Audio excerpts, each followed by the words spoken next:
할렐루야. 주님께서 저희들과 함께 하십니다. 오늘 말씀 베드로전서 4장 9절로 10절.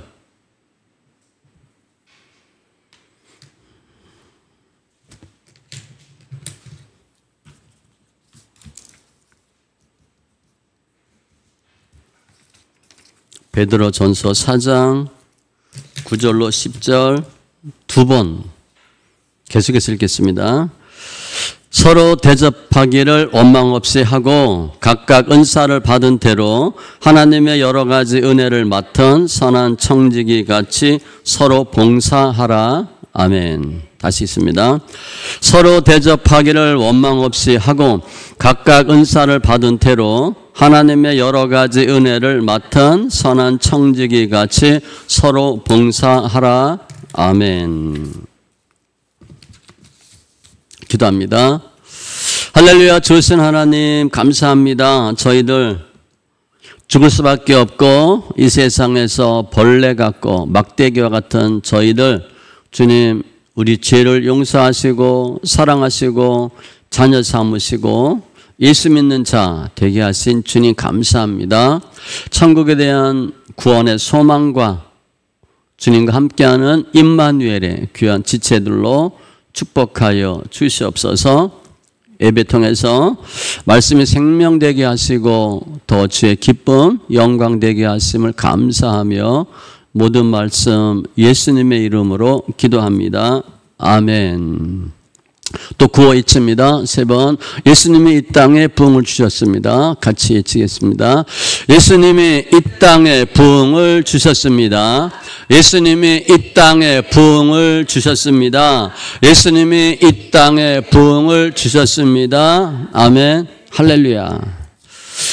우리가 믿는 하나님은 우리 생사화복을 주장하는 하나님이십니다.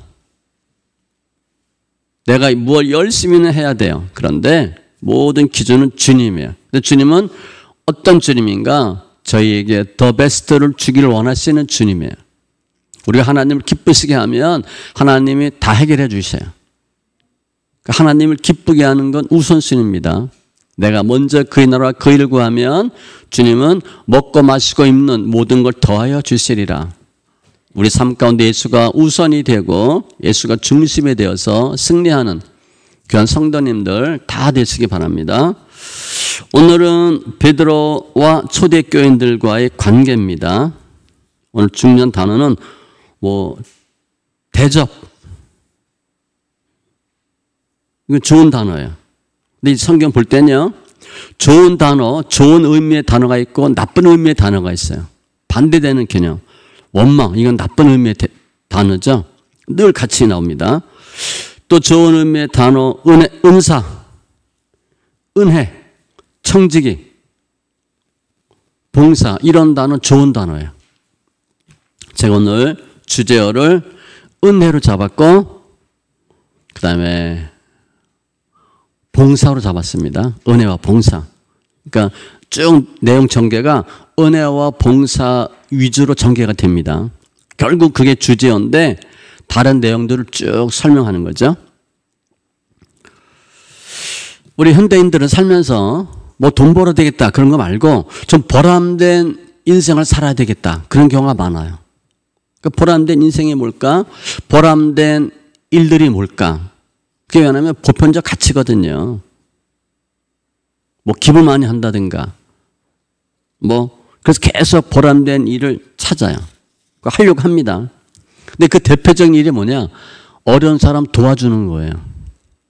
어려운 사람 도와주면 그런 일들은 TV나 이런 매스컴에 크게 나와요. 누가 했다. 정치가 박사, 교수 중요하지 않아요. 요즘은 하도 흔하니까. 누가 선행을 했다. 사마리아인처럼. 그러면 돼서 특필을 해요.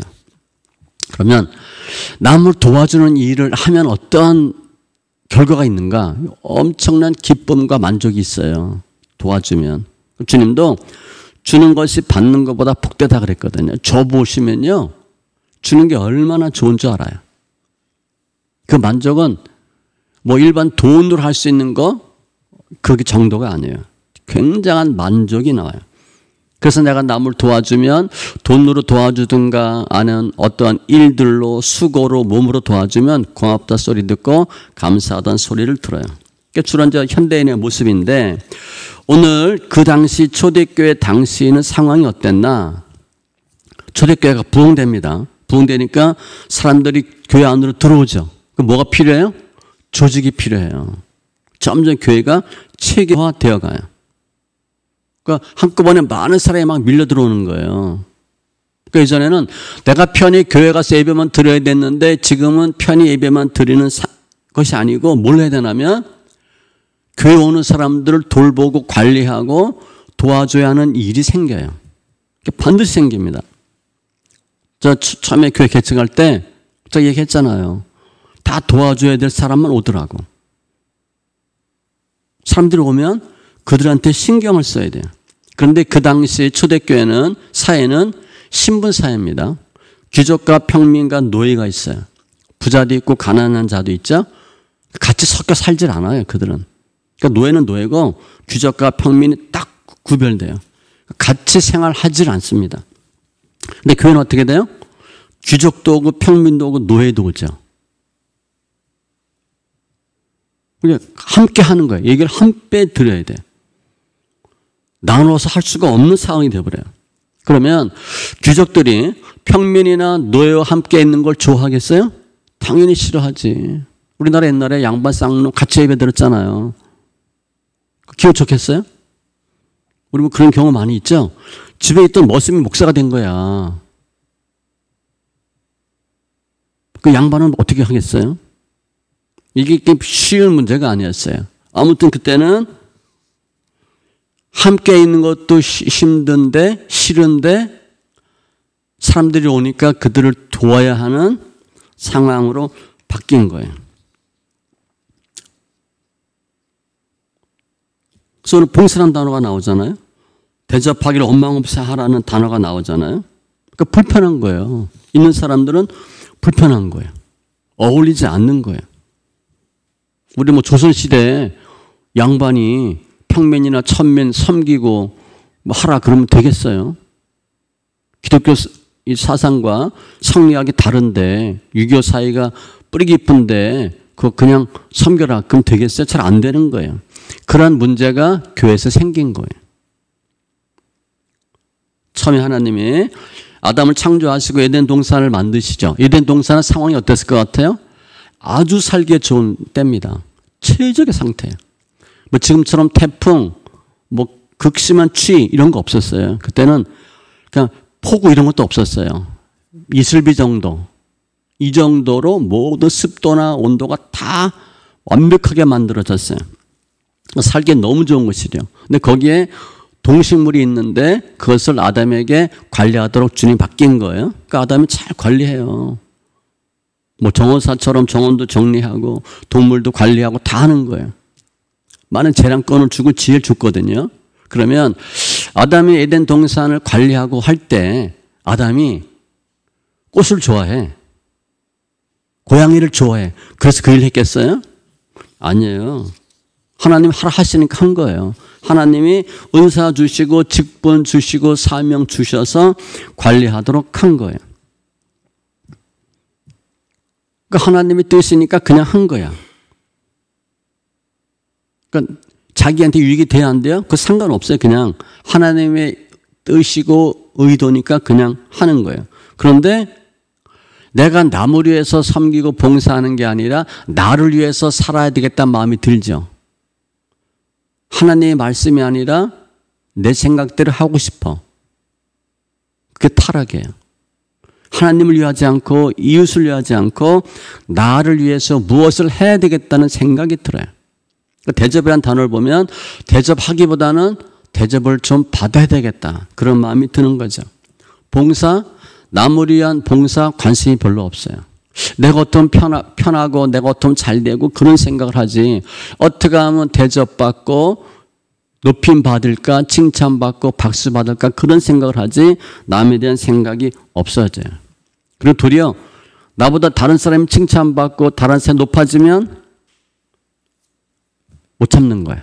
어떻게든지 끌어내려야 되고 밟아야 돼요. 이게 타락의 결과예요. 오늘 보면 초대교회가 신분 차이가 있다고 그랬잖아요. 그러니까 계층 간에 섞여지겠어요? 안 섞여져요. 잘 안 됩니다. 그러니까 귀족은 귀족대로 뭐 평민, 노예 이렇게 나눠서 예배 드려야 되고 부자, 가난한 사람 나눠서 예배를 드려야 되는 위기가 온 거예요. 그래서 주님이 오늘 베드로를 통해서 초대교인들에게 명령하신 거예요. 어떻게 하라? 일단 섞여지지가 않으니까. 근데 섞여지지가 않는데 주님은 계속 뭐라고 말씀하셔요? 인간은 다 평등하다. 하나님의 형상을 따라 창조된 동등한 사람들이다. 신분 계층 아니다. 계속 알려주는 거예요. 예배 같이 드려라. 신분 계층 구별하지 말라. 가난한 사람, 부자 구별하지 말라. 알려드리는 거예요. 그래서 오늘 본문의 9절 서로 대접하기를 원망 없이 하고, 이게 무슨 얘기냐면 부자가 가난한 사람 대접하고 싶겠어요? 귀족이 평민, 천민 대접하고 싶겠어요? 그게 안 되는 거예요. 그래서 원망 없이 하라는 거예요. 그냥 하라. 천민이나 노예는 귀족 대접하는 건 되죠. 근데 뭐 대접할 건수가 없겠지만 아무튼 신분, 계층 상관없이 대접하라. 그리고 혹 부자가 귀족들이 아랫사람 없는 사람들 대접할 때 원망하지 말라. 투덜내지 말라. 그 말씀이에요. 그냥 대접하라. 10절에 각각 은사를 받은 대로 하나님의 여러 가지 은혜를 맡은 선한 청지기 같이 서로 봉사하라. 은사를 받은 대로. 은사는 우리가 생각하는 은사, 그걸 은사도 있지만 하나님의 명령 지시예요. 하나님 주신 거야. 하나님이 알려주신 대로 하라는 거예요. 하나님이 하라 그랬으면 하라는 거예요. 은사는 선물이잖아요. 하나님이 하라고 알려주신 선물이에요. 어떤 뭐 재능 은사도 있지만 사명입니다. 사명. 하나님의 명령이에요. 그러면서 은혜를 맡은 선한 청지기 같이 서로 봉사하라.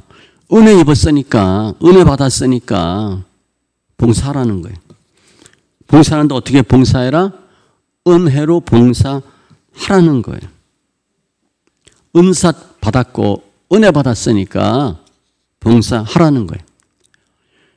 사회가 계급사회고 계층이 있고 빈부격차가 있고 그래서 나뉘거나 투덜대지 말고 분리하지 말고 하나님이 하라라고 하는 응답 주셨고 하나님께 은혜 받았으니까 그냥 섬기라는 거예요.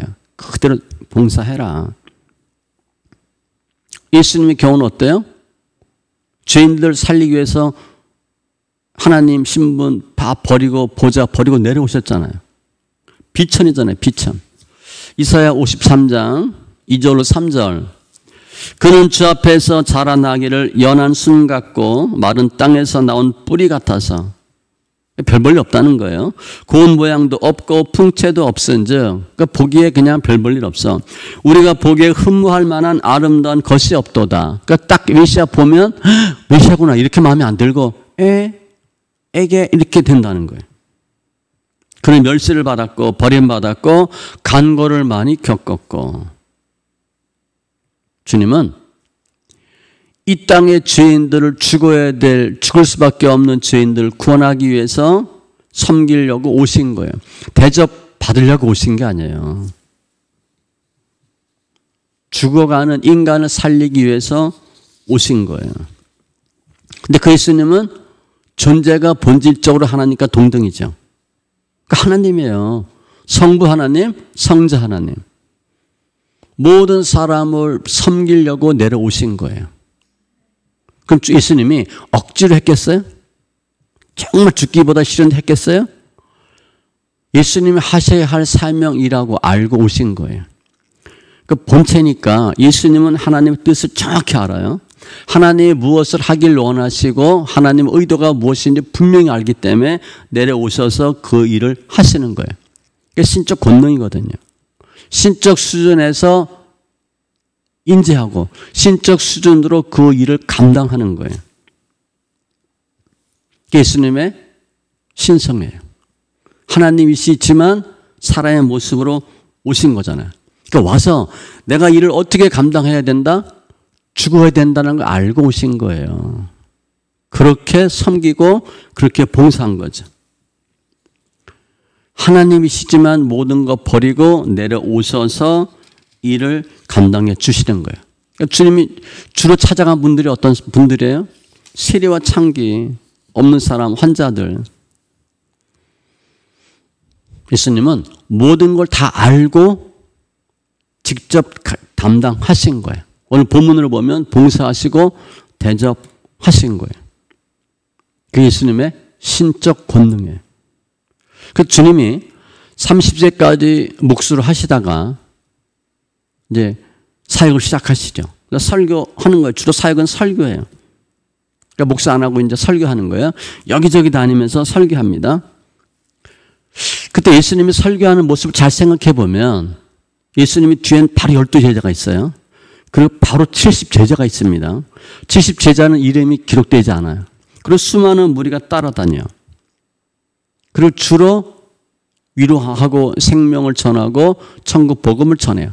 그 목적은 뭐냐? 사람을 살리는 거예요. 사람을 살리기 위해서.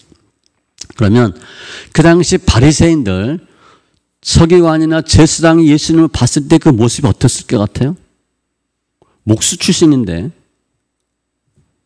뒤에 똘마니 같이 줄줄 꼭 따라다녀.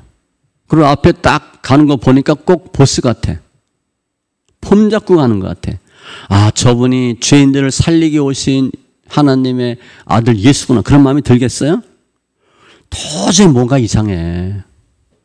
조폭은 아닌데 보면 얼굴 보면 등치를 봐도 조폭은 아니고 하는 일을 봐도 조폭은 아닌데 건달도 아니고 아무튼 이상해요. 근데 꼭 뒤에 사람들이 졸졸 따라다니거든. 그 예수님을 보면서 아, 저분이 하나님의 아들이라 저 일 하는구나. 그렇게 생각하지 않아요. 저건 배우지도 않고 하기도 없는데 자랑하는 것 같고 뽐내는 것 같고 여하튼 이상해. 설교도 관점이 다르니까 자신들의 관점과 다르게 성경을 풀어. 그러니까 늘 꼬투리 잡죠. 어떻게 하면 예수님을 비판할까 정죄할까 꼬투리만 잡아요. 그러니까 사사건건 예수님 가는 데마다 바리새인들은 껴서 우리말로 고춧가루 뿌려요. 그리고 예수님을 비판하죠. 나쁜 사람이라고, 죽일 놈이라고. 그리고 결국은 예수를 죽이잖아요. 도저히 감당이 안 돼. 가만히 두면 안 돼. 그러니까 죽이는 거예요. 예수님이 신성을 갖고 계신 하나님이시지만 인성으로 오셔서 당하는 고통이에요. 그리고 죽으시죠. 오늘 종려주 이제 고난 주간인데, 그래서 예수님은 하늘 보좌에서 하나님의 신분인데 사람의 모습으로 오셨어요. 모든 거 다 버리신 거예요. 완벽한 하나님이에요. 주님이에요. 실은 주님은 그 예수님이 이 땅에 오셨다. 이 땅에서 어떤 일을, 어떤 대우를 받아야 돼요? 하나님으로서 모든 찬송, 영광 다 받으셔야 돼. 그럴 수 있는 분이에요. 그런데 그러기 위해 오시지 않았어요. 섬기려고 오셨고 낮아지려고 오셨고 사람을 살리려고 오신 거예요. 그게 비천이잖아요. 빌보스 2장 6절로 8절 그는 근본 하나님의 본체시나 하나님과 동등됨을 취할 것으로 여기지 아니하시고 나 하나님이야 이렇게 하지 않았다는 거예요. 오히려 자기를 비워 종의 형체를 가지사 종처럼 됐대. 사람들과 같이 되셨고 낮아진 거예요.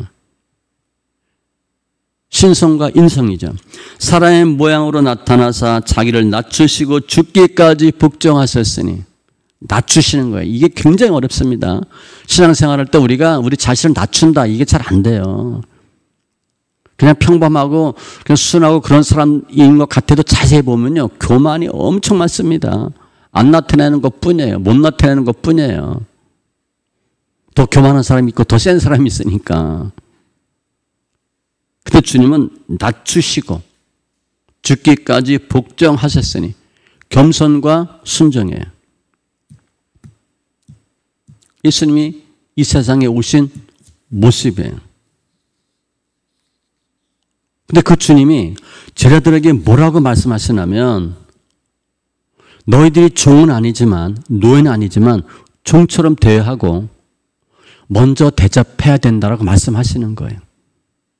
그 내용이 마가복음 10장 42절로 45절 제가 그냥 한번 읽겠습니다. 예수께서 불러다가 이르시되 이방인의 집권자들이 그들을 임의로 주관하고 그 고관들이 그들에게 권세를 부리는 줄을 너희가 알거니와 너희 중에는 그렇지 않을지니 너희 중에 누구든지 크고자 하는 자는 너희를 섬기는 자가 되고 다 크고 싶죠? 그럼 섬기래요. 누구든지 으뜸이 되고자 하는 자는 모든 사람의 종이 되어야 하리라. 일반 세상 사람들은 어떻게? 집권자들은 임의로 주관하고 권세를 부리죠. 밟아요. 한국 사람 특징 중에 하나잖아요. 밟을 땐 확실하게 밟고요. 빌 땐 확실하게 빕니다. 일본 사람은 그렇게 해요. 근데 주는 반대래. 너 크고 싶어? 으뜸이 되고 싶어? 그러면 섬기고 종이 돼야 돼. 반대로 하래요. 왜 그러냐? 45절. 인자가 온 것은 섬김을 받으려 함이 아니라 도리어 섬기려 하고 자기 목숨을 많은 사람의 대성물로 주려 함이니라. 내가 그렇게 하지 않았니? 나 죽으려고 왔잖아. 섬기려고 왔잖아. 그럼 너희도 섬겨라. 그 말씀을 제자들에게 일러 주시는 거예요. 그런데 그 당시 제자들은 어땠어요? 예수님이 왕이 될 거라 생각했죠. 이분이 정치적인 왕이 될 거다. 그럼 우리가 예수님의 측근이니까 나중에 예수님 왕이 되면 한 자리 해 먹겠다. 그 생각으로 예수를 쫓아다녀요. 마태복음 20장 21절 예수께서 이르시되 무엇을 원하느냐 이르되 나의 이 두 아들을 주의 나라에서 하나는 주의 우편에 하나는 주의 좌편에 앉게 하소서. 우리 아들 한 자리 달래. 치맛바람이 이때부터 생긴 거예요. 그런 목적이 있었어요. 저 양반 따라다니면 뭐 하나 하겠다. 지금 우리 정치하는 사람 다 그거잖아요. 그죠? 고장관들 밑에 뭐 그냥 속칭 똘마니들 많잖아요. 그죠? 줄 서는 사람들. 예수님은 계속 섬기라 말하는데 제자들은 예수님의 은혜를 받지만 왜 섬겨야 되는지 어떻게 섬겨야 되는지 잘 몰랐어요. 가장 그 이유는 예수를 몰랐기 때문에. 예수를 몰랐기 때문에 예수님 하는 일을 잘 몰랐어요. 그냥 저 양반 따라다니면 뭐 하나 해먹겠다 이 생각한 거야. 그러니까 자기들끼리 섀도우 캐비넷 내각이 형성될 수 있으니까 자기네끼리 서열 다툼하잖아요. 그러니까 베드로는 또 성질이 급하니까 툭 튀어나오잖아. 제자들이 엄청 싫어했죠. 근데 베드로가 손이 더 빨라. 더 말을 잘해. 제자들이 싫은 거예요. 예수님은 나는 섬기려고 왔다. 죽으려고 왔다. 너희도 섬겨라. 내가 섬기는 방법은 봉사하는 방법은 내 생명을 주는 거다. 생명까지 준다. 그러니까 예수님의 봉사보다 더 큰 봉사는 없는 거죠. 가장 큰 봉사는 뭐예요? 자신의 생명을 대성물로 준 예수님의 은혜예요. 그게 가장 커요. 우리 지금 예수 믿는데 예수가 우리를 위해 죽으시고 이거는 그런 거고 그냥 내가 잘 먹고 잘 살아야 돼. 여기에 집중되어 있거든요. 예수라고 하는 근간이 흔들리면 그 외에 있는 건 다 무너져요. 기초가 가장 중요해요. 그래서 오늘 제가 주제를 은혜로 잡았는데 은혜는 뭐냐? 내가 내 힘으로 아무것도 할 수 없는데 누가 도와주는 거예요. 그게 은혜예요. 내가 빚을 못 갚는데 빚을 갚아주고 내가 짐을 질 수 없는데 누가 내 대신 짐을 져주고 내가 피할 수 없는데 피할 길을 주고 그게 은혜예요. 내가 할 수 있는 거 누가 해주면 은혜가 안 돼. 그 뭐라 그래? 나도 알아. 그렇게 하잖아. 나도 할 수 있어. 내가 하려고 했는데. 은혜는요. 내가 할 수 없는 것을 내가 감당할 수 없는 짐을 감당해주고 내가 할 수 없는 일을 해주는 것. 그게 은혜예요.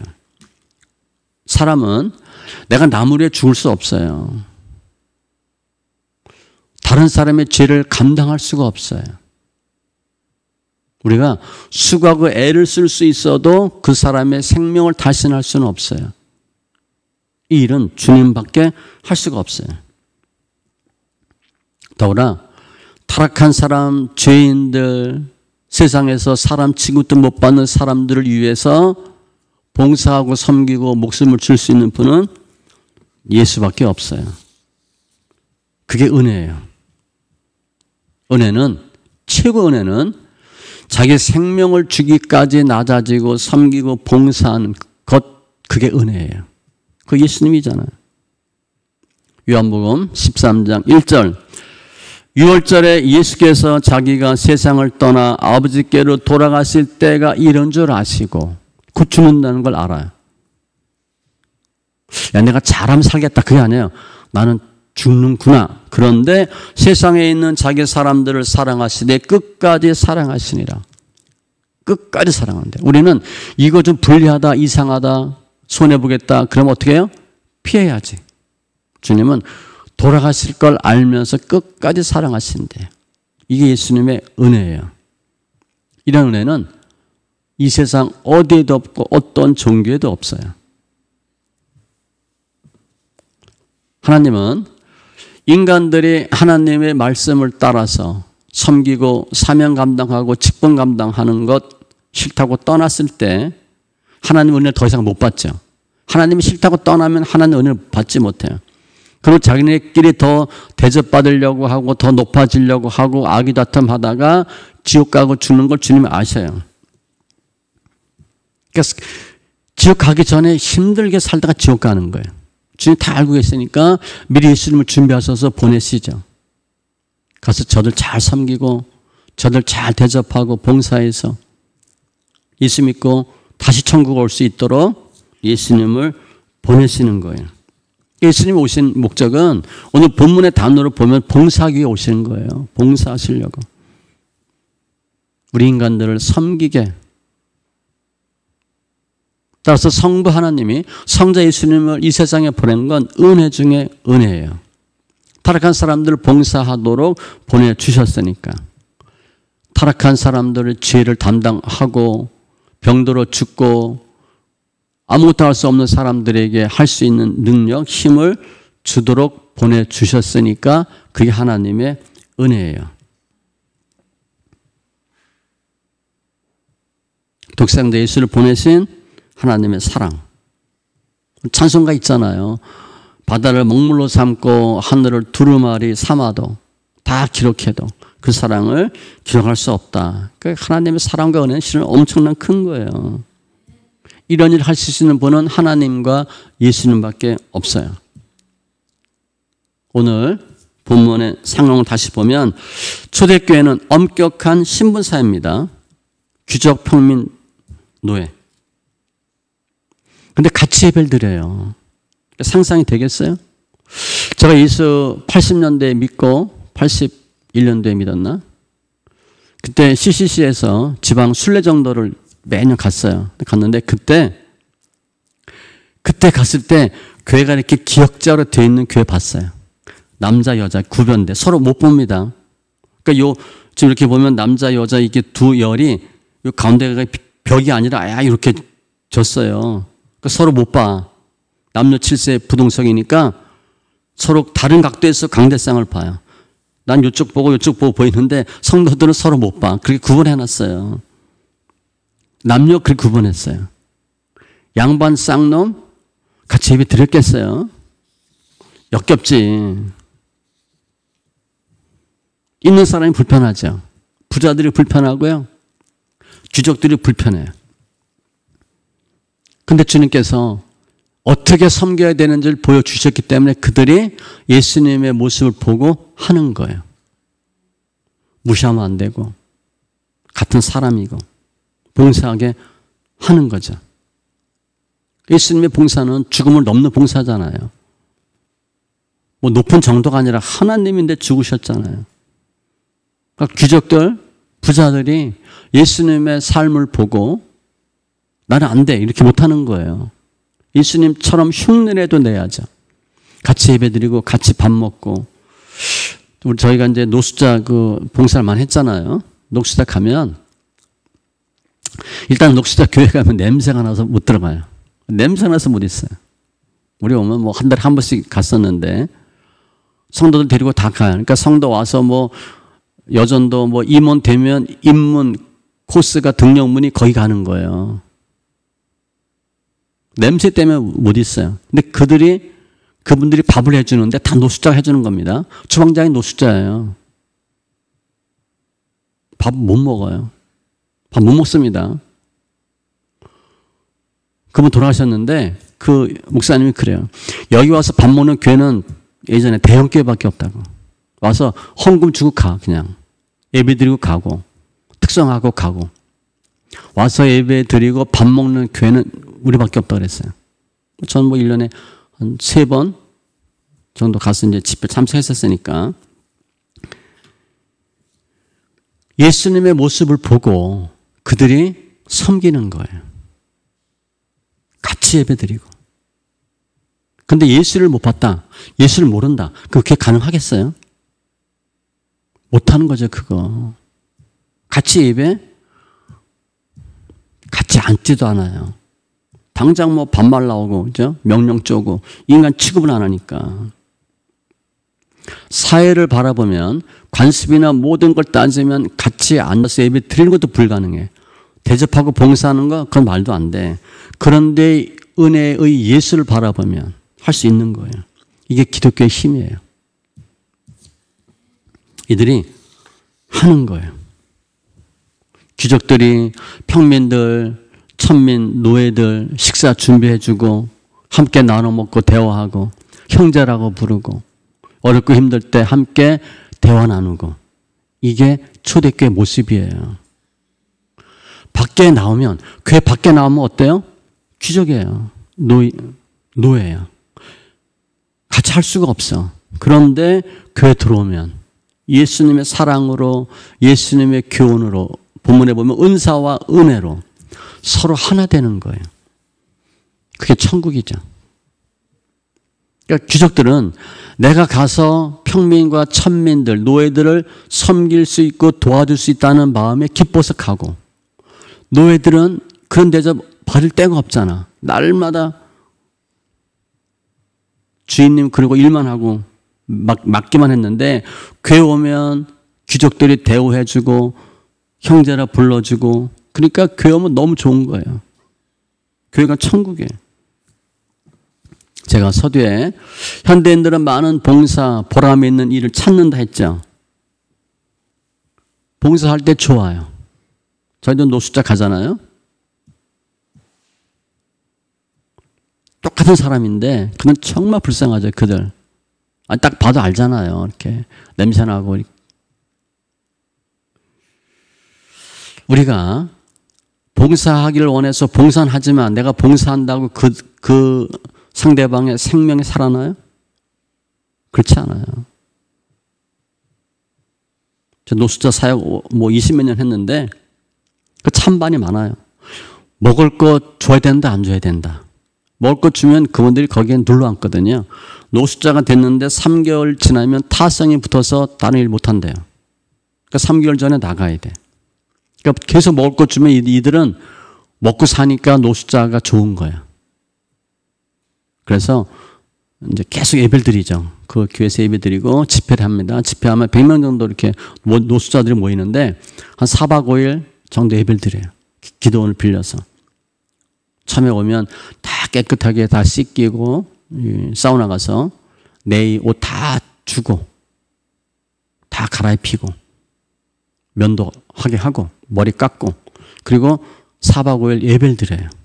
사람을 변화시키는 거죠. 그분 정말 잘했어요. 떡과 먹을 것만 줘서는 노숙자 생활을 못 벗어나요. 계속 예배 드리는 거예요. 인간의 봉사는 한계가 있어요. 그분이 그 사역을 잘한 이유는 거기 계속 예배를 드리고 복음을 전했거든요. 계속 복음을 전했어요. 그래서 감히 얘기하죠. 저분이 몇 년 전에 뭐 하던 사람이다. 거기 있다가 나가서 좀 재활하고 취직하는 사람은 또 와서 봉사합니다. 그러니까 이분이 노숙자의 그 대부거든요. 대부. 뭐 그분 자세히 얘기해. 목사님 저분 2, 3년 있다 죽습니다. 잘 알아요. 저분 오래 못 삽니다. 이렇게.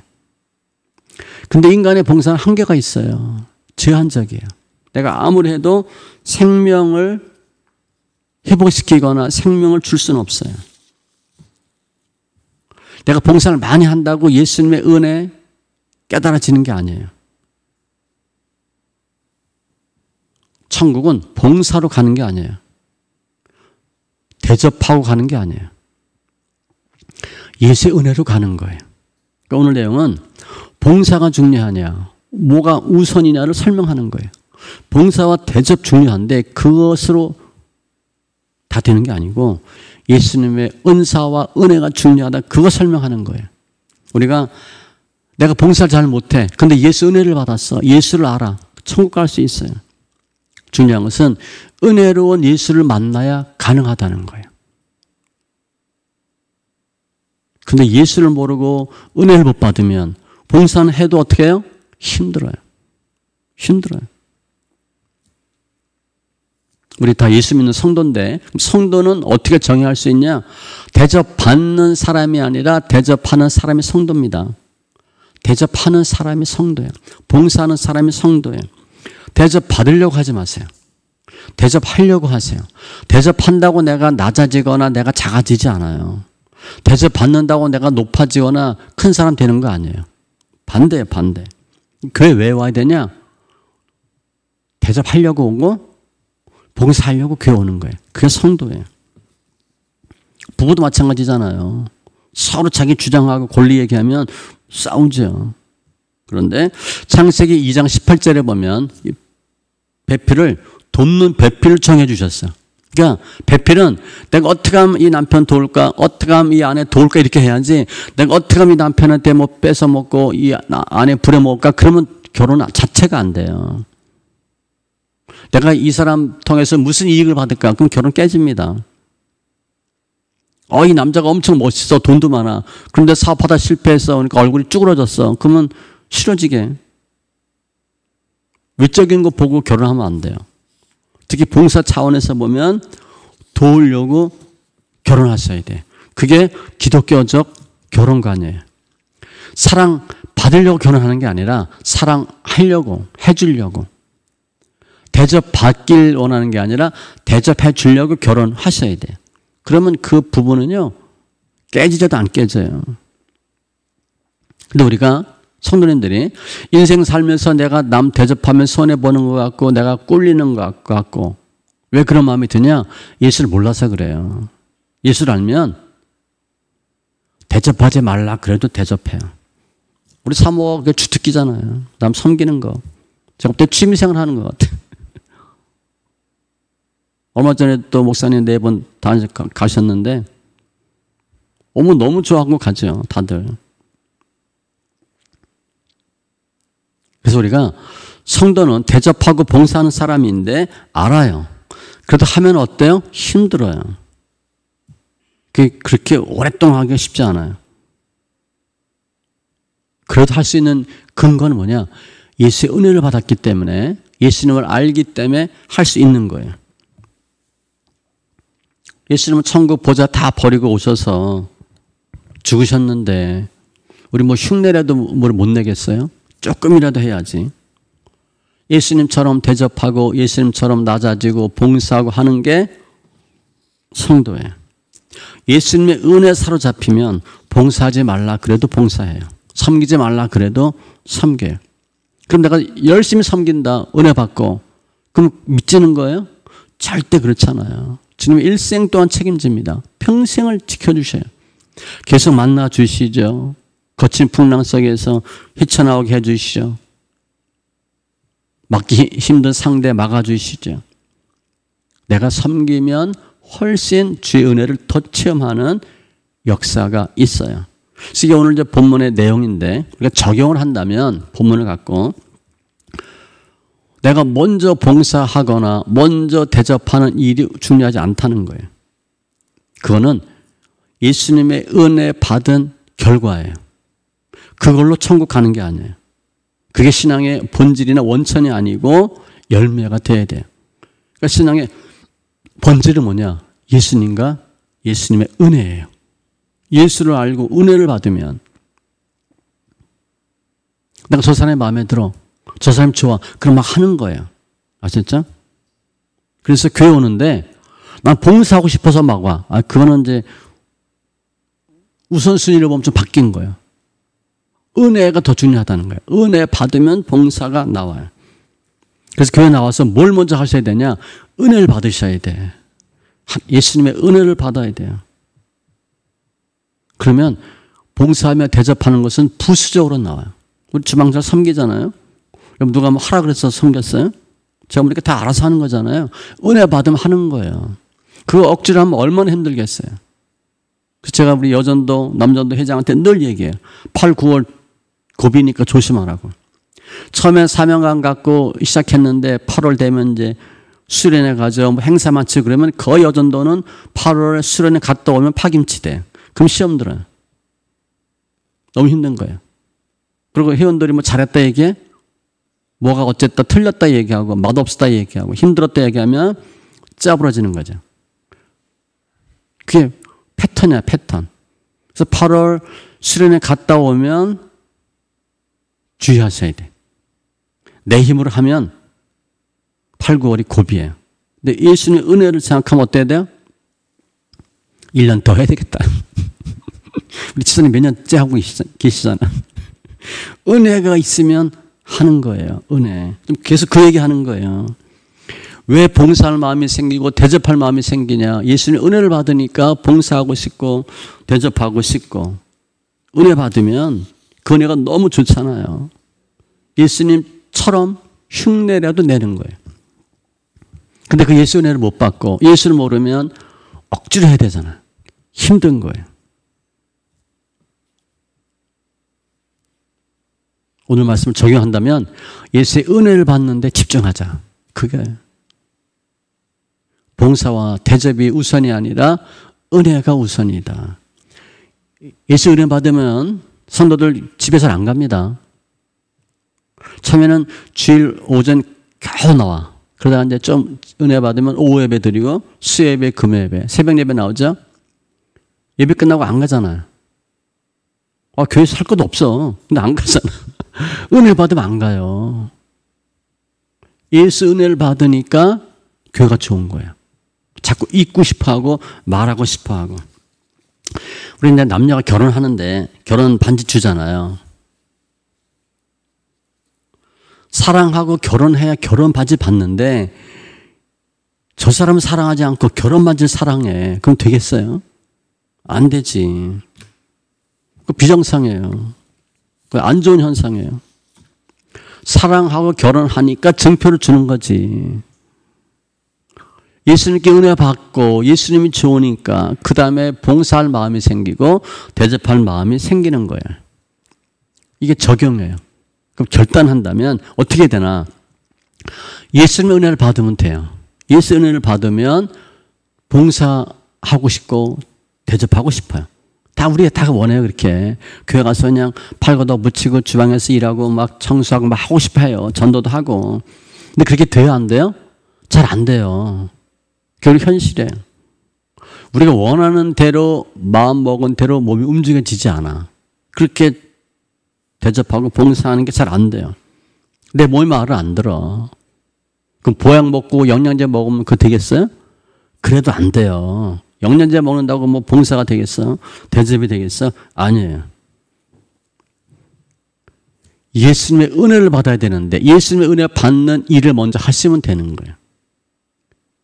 아침 일어날 때부터 예수 생각하고 너무 힘들다 짜증난다 오늘 어떻게 하냐 그러면 거의 그날 그렇게 돼요. 그런데 오늘도 주님 함께 하시고 난 정말 피곤한데 주님 힘 주실 것이고 지난주 금요일날 봤잖아요. 하나님 기쁘시게 하면 하나님 다 해주시잖아요. 어떻게 하면 하나님 기쁘게 할까? 어떻게 하면 그 예수를 만날까? 이렇게 생각하시고 하루 시작하는 거예요. 그래서 아침에 오전에 성경 읽는 건 굉장히 중요합니다. 싸우기 전에 읽는 거거든. 해석하기 전에 잠깐이라도 보면 엄청 중요해요. 예수님을 찾고 예수님을 묵상하고 예수님을 만나는 일을 하셔야 돼. 예수를 만나고 예수를 아는 가장 중요한 건 성경이에요. 성경. 성경을 통해서 그렇게 하셔야 돼. 잠언 8장 17절 나를 사랑하는 자들이 나의 사랑을 입으며 나를 간절히 찾는 자가 나를 만날 것이니라. 간절한 마음이 있어야 돼. 대충 그냥 교회 왔다 갔다 한다고 예수를 못 만납니다. 성경을 자세히 보셔야 돼요. 성경을 통해서 예수를 만나야 돼요. 그러니까 예수를 만나고 예수를 알게 되면, 예수를 찾으면 그렇게 삶이 바뀌어요. 그러니까 예수 마음이 없으면 남편은 이건 내가 돈 벌어주는 기계야 그런 소리 하고, 아내들은 내가 파출부야 그러는 거예요. 예수가 없으면. 근데 예수가 있으면 어떻게 하면 도와줄까? 이런 생각이 드는 거죠. 그러니까 성경을 읽는 게 중요해요. 성경을 아는 게 중요해요. 깊이 아셔야 돼요. 성경을 통해서 예수를 만나면, 아, 예수님 이렇게 하셨구나. 은혜가 되잖아요. 힘든데 주님이 도와주신다고 하시는구나. 임마누엘이라고 하시는구나. 우리 기도를 들으시는구나. 알게 되는 거죠. 두 번째, 성경이 읽는데 이제 물론 이제 소리 내는 게 중요하고, 성경을 읽는데 어떻게 읽느냐가 중요해요.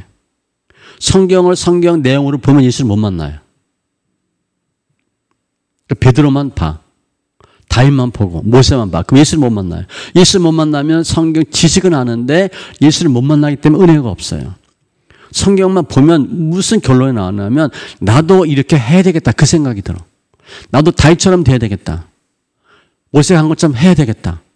우리 못합니다. 다윗이 아니고 모세가 아니고 베드로가 아니기 때문에 못해요. 또 우리가 그렇게 할 이유가 없어. 내가 다윗이 아니기 때문에.